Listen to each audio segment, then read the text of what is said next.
Greetings, my name is Master Christopher Percival Yee, and this is Madam Wendy Yee. And we are Meeple Overboard, and indeed, it is time for a review Of Brass Birmingham. Brass Birmingham is a card-driven economic game. Cards are dealt out to players until they have 8 in hand at the start. There are location cards, which are the cities that are color-coded on the map, and there are industry cards. A city card can be spent to build any industry that is found in that location. So for example, Birmingham can be played to build manufacturing goods, cotton mills, or iron mines in the location of Birmingham. The opposite is these. These are the industry cards. These can be used to build these types of industry, coal, pottery, or iron mines as an example, in any location that you're connected to. At the start of the game, you're not connected to anything, but once you spend a card, you are then able to build one of your industries into that location. This is now part of your network. Another action that you can take on your turn is to build canalways. Canals are built off of where you are currently connected to. In the first half of the game, they are canals. In the second half of the game, they are trains. So, if a player is connected to a market, then they can take other actions, including selling. If a player had a cotton mill that they are connected to a market that will accept cotton, so either this one or this wild market, they can spend a card to do a sell action. They'll spend a card, flip over the tile, earn the amount of victory points at the end of the round, but boost up their income now, that number of steps, and they can take the free beer that is available at this market, and they'll get a bonus. Later in the game, players will have to use their own beer. So, if a player had a beer here on this brewery, they would be able to use this beer, or an opponent's beer if they're connected by train or by canal, to sell at an available market. The sell action is how you flip over many tiles. Coals, when they have coal added to them, when they are built, once they are used through the normal course of action of the game, they will also flip, earning players income and points. And you'll notice that most of these actions don't require any specific card, just building the industry tiles. So, as an action, you can spend a card to take a loan. Loans are in $30 increments and are given out to the player into their personal bank. But what happens is they have to move their income marker back 1, 2, 3 income steps. At the end of each round, after players have spent 2 actions, they will earn whatever income they were at. If I was here at the end of a round, I would earn 4 income. But if I took a loan, I have to go back 3 income steps till here. I only earn 1 income this round. And you might say, wow, these cards really seem like they're going to drive everything. And they do, you have to be reactive to it. But you can spend an action, spending a card, and discarding 2 of the other cards in your hand to draw these wild cards. This is a wild industry that can be used as any industry, and this is a wild location that can be used as any location, thereby reducing the amount of luck that you have. When you play these, they are returned to their respective piles. I'm not going to give the rest of the rules, but at the end of the canal age, count up all the points earned on flipped over tiles, and then you also score links. So let's say that this was the situation here. This player will start taking his canals or rails off and counting these link symbols. That's 1, 2, 3, 4 that are connected to this one. That's 4 points. This one's connected to 1, 2, 3. So that's going to bring him up to 7, 8, 9, 10, 11 in this hypothetical example, thereby earning 11 points and 4, 5, 6, 7, 8, 9, 10 for those flipped over tiles. Players will be doing this until they have exhausted the entire deck by spending 2 actions, drawing back up 2 action cards, completing a round. Once the deck is exhausted, that's the end of the canal phase. Players will reshuffle after scoring up points, and then play through the deck a second time using rails this time. And the rails are important because some of these locations have canals and rails, others have rails only, so it changes the available shape of the map. Whoever has the most points will be the winner.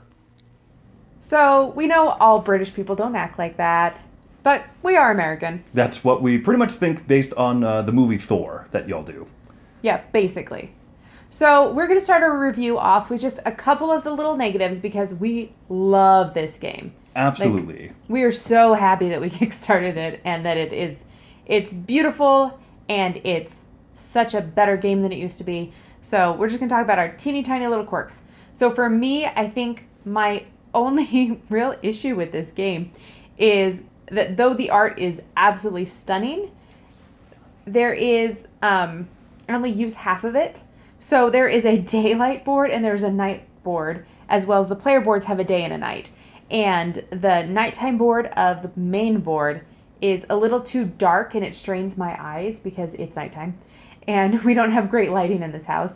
But then the player board, the daytime is kind of ugly because it's a factory setting and it's like a bunch of dirt and roads and it's not very pretty.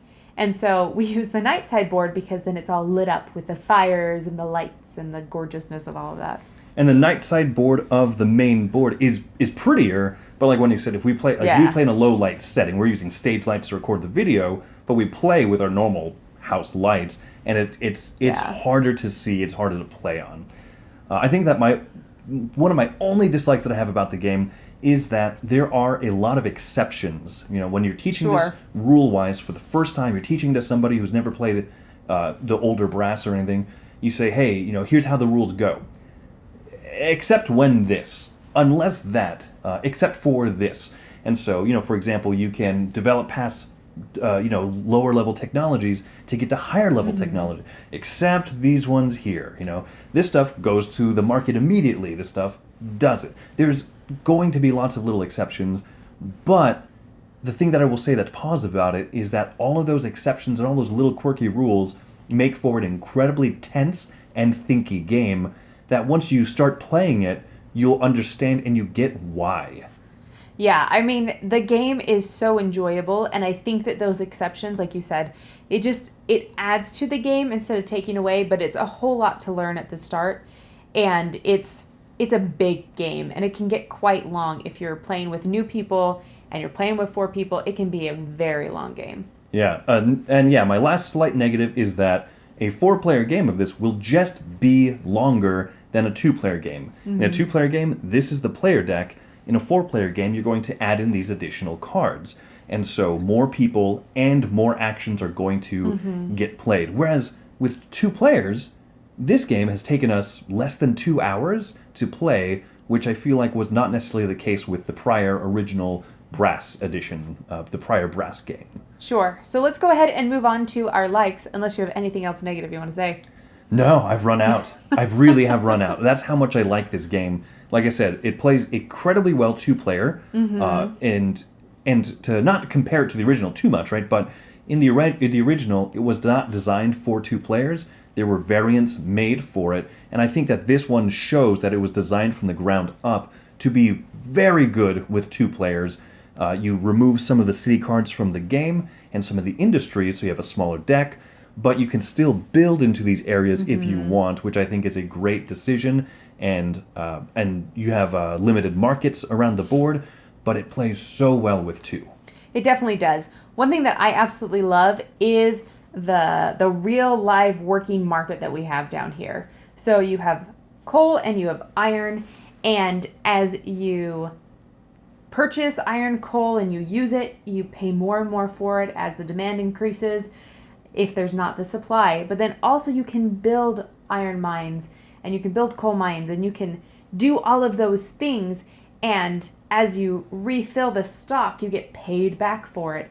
And that's also ways to get points where you flip, and income where you flip your tiles. And I just love that as players, we are both in charge of the supply as well as the demand, and there's not a negative for being on either side of it. Like me being able to buy cheap, so good.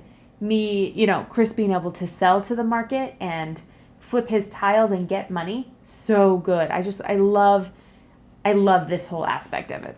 Absolutely. And one thing I didn't mention in the rules overview that I gave is when you build one of these coal mines or the iron mines, you put it on the board and you put a certain number of coal or iron onto that tile directly.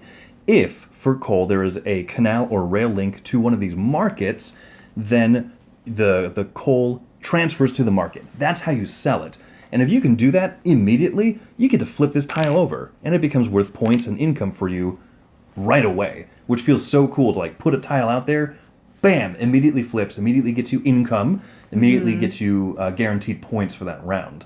But if you have built this and it doesn't go to the market, then it just sits out on the board and you think, dang it, right? But that's also a good thing. Oh, it creates so much positive interaction. So if I need coal, I have to buy from the board before I can buy from these markets. And so these markets are full and Chris has stuff on the board. I have to use his coal, which means I'm helping him flip his tiles. I'm helping him get income and victory points. It's this amazing positive interaction.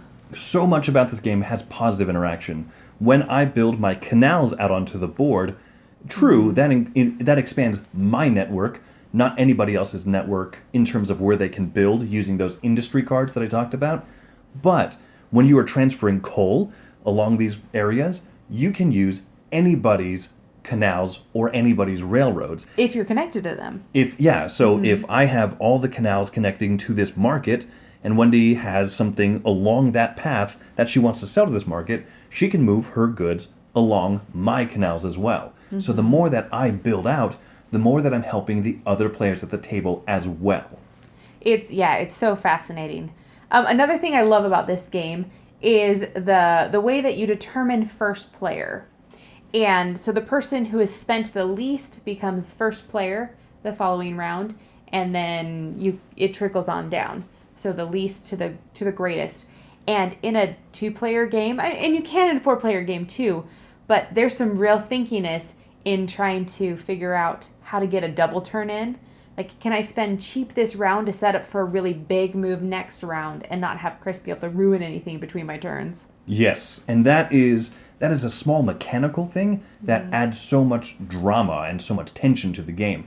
We have also posted up a complete playthrough of this game, 2-player playthrough with Wendy and I, so you can see how it plays with 2, and being able to flip the turn order, being able to see, like, if Wendy goes second this round, but she spends even £1 less than me, going first means that she gets to take her 2 actions for this round, and then the 2 actions again for the next round, and she did some things that absolutely wrecked what my plans were going to be. Oh, perfect. Hey, this, all of this coal is empty from the market. As soon as it's my turn, I'm going to build a coal mine and fill up that market, flip over that tile. Nope. Wendy went before me, and so she was able to negotiate that move by spending less in one round in order to go first next time. It adds tension and it adds real thinking to what are you going to do this round versus, hey, can I save a few of those pounds, a few of those dollars to do that great thing next round? And I think the tension is way more there in a 2-player game than it is in a 3- and 4-player game. Because I think it's more often that you can have those double turns. You're almost like planning on them every other round. Like you're trying to get them in. Right. Having played this with 4, it's not like it's more chaotic, but more things will happen before it comes back to your turn. But there's an incredible amount of satisfaction if you are the 4th player in a round and then the 1st player in the next round. And so, variable turn order is a thing that 10 years ago was particularly revolutionary when the first edition of Brass came out. And today, it might not seem like, oh yeah, I've seen that in other games, but it's done so well in this game because it's determined exactly by how much you spent. Definitely so. I absolutely love the turn order, and it took me a while to wrap my brain around it. When we used to play the old version, it was kind of too heavy of a game for me at the time, and I hated it. But I've come to love it. Yes, yeah. If you can take advantage of it, it's so great. And I love the 2-action system. You have a hand of 8 cards, and those 8 cards are going to limit what you can do, which is great, because if you had every option available to you every turn, your decision space would be gigantic. So being limited by the cards is kind of a good thing, because now it reduces that decision space that you have. Most of the actions don't require any specific card. I want to build a canal. Perfect. Spend any card. I want to take a loan. Spend any card. I want to take the development action. get iron, and then, develop past some of these lower level technologies. Any card. But you're trying to manage your hand and not accidentally spend a card that you'll need later to build something that you wanted in the right city. Which I feel like I do all the time. It happens, yeah. It super happens. What I also love when it comes to that is that the last 4 turns of the game, the last 8 cards that you spend, you know exactly what they are. And so you can plan out your last 4 turns and you can say, okay, I need to build 3 canals. I need to build this, this cotton mill, and I need to sell it here. So I need to have beer here to be able to sell it. You can plan out all of those actions in the end. And I love that because I would hate so much if it was like a flip of the card the last turn to be like, am I going to be able to get it? And so I love that there is that level. Once again, it's a smaller than everything, but you can plan things. You can really think it all through. Right, and if you last-ditch effort need to, you can always discard cards to get these wilds. Mm-hmm. Cost an action, but then you get 2 guaranteed anythings that you need, which is it's brilliant. This is an addition that wasn't in the original version of Brass. So speaking of, let's take just a minute and compare this to the original. Sure. Hands down for me, this is a better game that fits my gaming tastes. Oh, definitely. And I think it fits, like we said, 2 players so much better. I also love that there are so many more industries that you can do. I like the addition of the beer instead of the ports. I appreciate the pottery instead of the ships. Like, there's some changes, but it creates so many more options, and therefore I feel like more strategies are available. Yes, the beer is such a great thing. Beer also is one of those things that sits out and anybody can use. And maybe you don't want someone to take your beer because you need to use that to sell something once this free beer is taken. But maybe you wouldn't mind if someone used it because then you flip over potentially a very high victory point tile. So I think that there's lots of ways to score, either by doing connections. You can win a game by being like the connection queen and having 80-something points in connections. That's not foreshadowing, if anything. Go watch your playthrough. But or you can focus on different industries. These ones you have to sell to markets. Coal and iron you flip by spending them. Beer you flip by spending the beer that's on those. There's a great variety of how you score tiles and how you score the rails and canals. But it's so good. And I agree with Wendy that the additions that they have in this version over the original are brilliant. Also, this player board where you can lay them out. Oh my goodness. And see all of the costs on the one side and all of the benefits on the other.